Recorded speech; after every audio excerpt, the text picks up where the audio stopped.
John, I think my, suggestion that we invite you on the show was particularly because this time around we heard the president in his State of the Nation address speak about the importance of a whistleblower.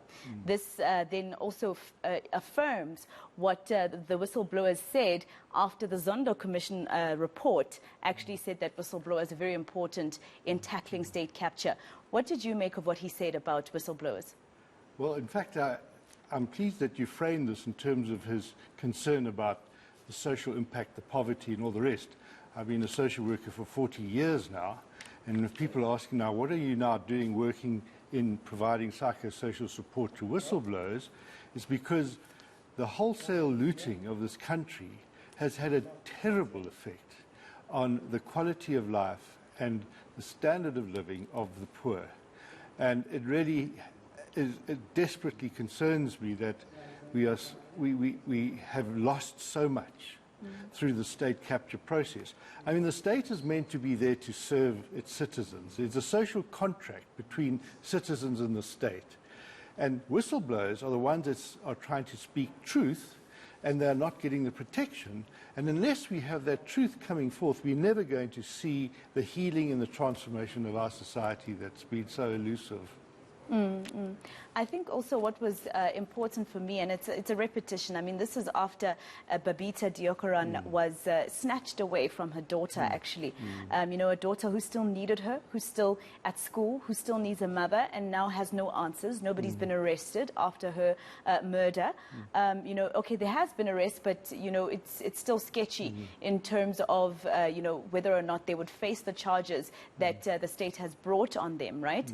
And the president saying that they need to make sure that law enforcement is strengthened in protecting the whistleblower. Was that enough for you? Well, it's interesting that Babita Deokaran, through the Whistleblowers for Change movement and through an international whistleblower support organization, Blueprint for Free Speech, we were able to actually at least ensure that we can make some meaning out of that tragedy and to ensure that the media is there to do it. So that's why I'm really here today, because the media and whistleblowers are the two as it were, aspects which really gave traction to the Zondo Commission. And we are reflecting in our group to think that the tragedy is that Babita wasn't known until she was killed.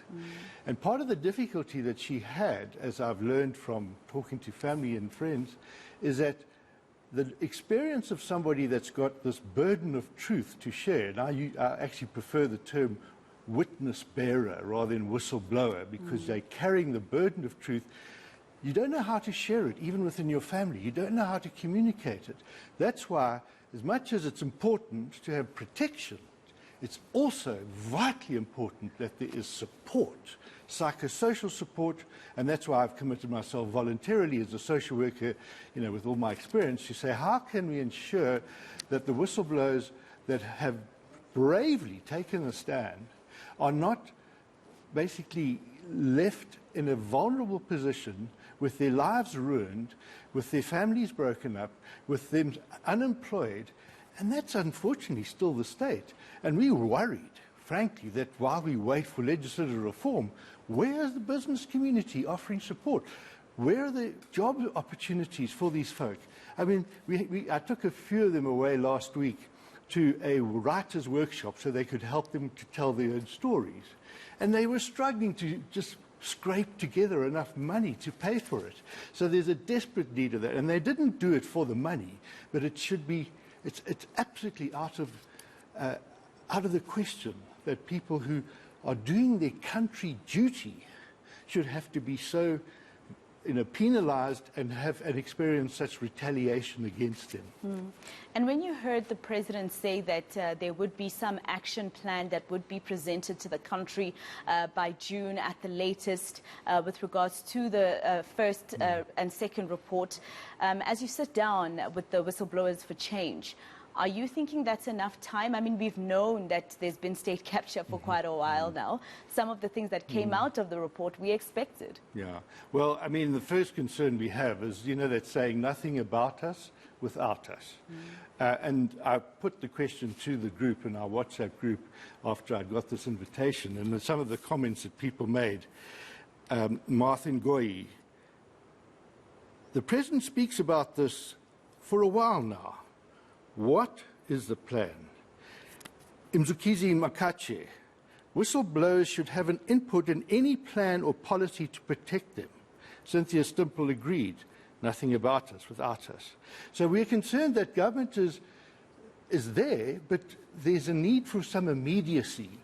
I mean, they responded with great immediacy when the COVID crisis came to threaten us.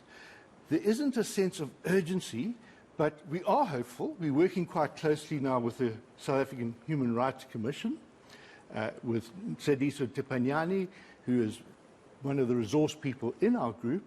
There's a summit on the 9th of March where I'm so excited about it, actually, because out of this chaos and these ashes, a new phoenix can arise. Because what we're now learning is that the human rights do not belong to the government. They belong to us. And what's really exciting is that we are in South Africa, notwithstanding all this, seeing whistleblowers coming and claiming their constitutional rights, freedom of expression, and challenging and speaking truth to power. And they should not be penalized the way they do. So I just want to beg anybody that's got anything that they can offer by way of support to whistleblowers that they do so. All right, so it's not only government, it's all of us to protect them. Thank you very much for coming to studio and for speaking to us. Social worker and social writer, John Clarke.